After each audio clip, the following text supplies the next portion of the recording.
Deixa eu te fazer uma pergunta. Já imaginou acordar e não ter acesso a nenhuma notícia, nenhuma informação? O jornalista Henrique Mainar mergulhou no passado e resgatou a história do fato mais marcante na comunicação sergipana, que foi quando a greve de jornalistas e radialistas paralisou tudo, paralisou o mundo da informação, digamos assim. O fato virou livro e a repórter Aline Aragão traz informações sobre o lançamento desse livro que acontece hoje. Já imaginou, Aline? Você participou dessa greve, não?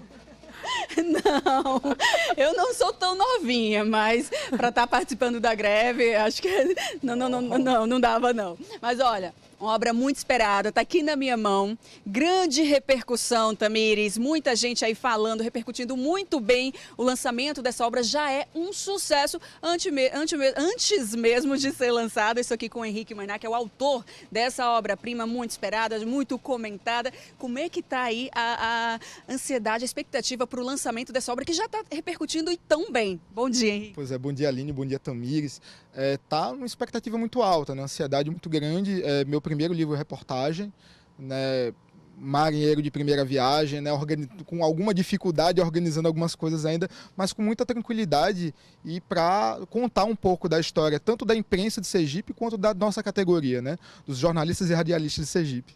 E eu chamo a atenção, viu, Tamires, para o título, né? O livro ele fala aqui, ó, nem um copo de cachaça e nem um prato de comida. Isso faz referência a uma frase muito polêmica que acabou gerando aí toda essa confusão na época. Eu vou pedir, vamos falar de polêmica, eu vou pedir para o Henrique explicar o porquê desse título, o que que diz essa frase. Olha, essa frase seria remetida ao ex-deputado federal, ex-empresário, ex-prefeito de Aracaju, Viana de Assis. O próprio Viana, ele nunca chegou a confirmar a autoria dessa frase. Mas independente da autoria de direito da frase, há uma cultura em Sergipe em que não só o Viana de Assis colocava isso como um entendimento de que, de fato, o trabalhador da comunicação em Sergipe valia muito pouco. Né? Valia muito pouco para fora e valia muito pouco na sua relação de trabalho. Então, em um determinado dia, em novembro de 91, né, os comunicadores sergipanos unificados em assembleia decidiram mostrar para a sociedade que a gente vale um pouco mais que um copo de cachaça e um prato de comida.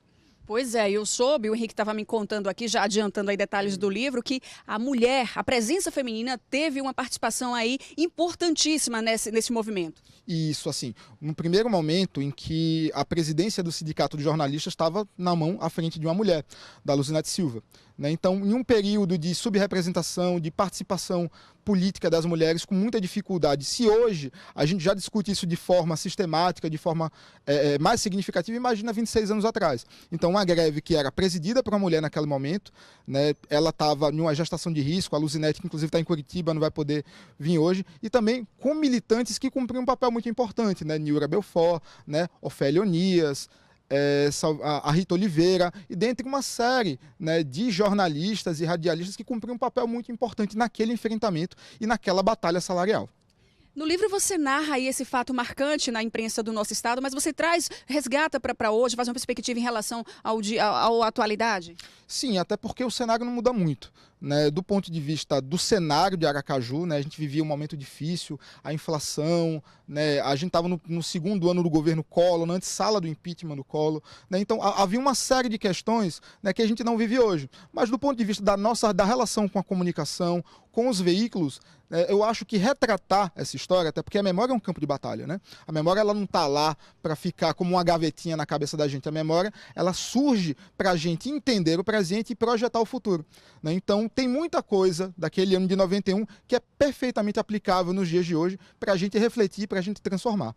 E o que marcou bastante também esse fato, viu, Tamires, é que na época essa manifestação, essa greve dos profissionais da imprensa interrompeu a transmissão de uma final de campeonato sergipano. Foi isso mesmo? Que história é essa? Isso, o ponto alto da paralisação, né, já dando spoiler do livro, o ponto alto da paralisação foi exatamente interromper a principal agenda desportiva de Sergipe, que era um campeonato sergipano de 91. Né? Hoje, os campeonatos estaduais de futebol eles vão até maio, no mais tardar junho. Naquela época ele ia até novembro, dezembro. E é especial, inclusive para a torcida colorada, porque é o primeiro título do hexacampeonato do Sergipe. Né? E em uma disputa muito difícil, um jogo com muitas peculiaridades, né, dentro de campo e com uma disputa muito forte. Imagine, a final de um campeonato sergipano, você não ter uma transmissão. Você não ter uma rádio transmitindo, você não ter uma televisão transmitindo. Os impressos chegaram a dar a notícia no outro dia, mas ainda com muita dificuldade. Então, assim, a partir desse ponto... E outra coisa também, com o apoio da sociedade.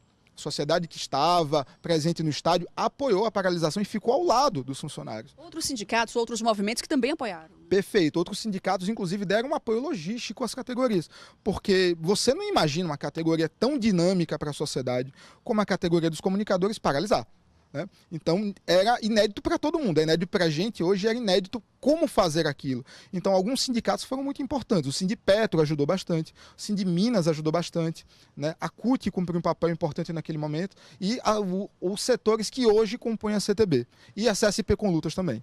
Ó, eu já estou aqui curiosíssima, ansiosa para ter esse livro em mãos e ler. E você também que ficou curioso, presta atenção aí no horário que o lançamento é hoje à tarde. Vamos fazer o convite. Exatamente. Hoje, às 17 horas, no Centro Cultural de Aracaju, né, ali na Praça General Valadão, naquele prédio bonito da antiga alfândega, né, a gente vai ter um bate-papo inicial com alguns participantes e também com a presença dos presidentes dos sindicatos hoje, para a gente conversar um pouco mais sobre, né, não só o livro, mas a situação da comunicação em Sergipe. Depois a gente vai para o lançamento com um repertório chamado Som da Resistência, organizado pela Rebeca Mello, que também é membro do coletivo Carolina Maria de Jesus, que é o coletivo que lança o livro, né, um lançamento coletivo, por mais que a autoria seja minha. Então, hoje vai ser um debate, vai ser uma atividade cultural muito legal, todo mundo convidado. É isso aí, eu quero agradecer a sua participação, as informações, parabenizar também pelo trabalho belíssimo. Estou curiosa, continuo aqui afirmando isso.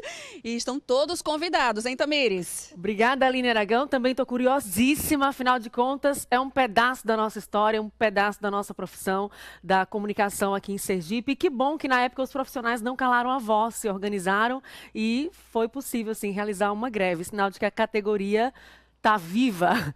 Obrigada, Aline. Bom dia.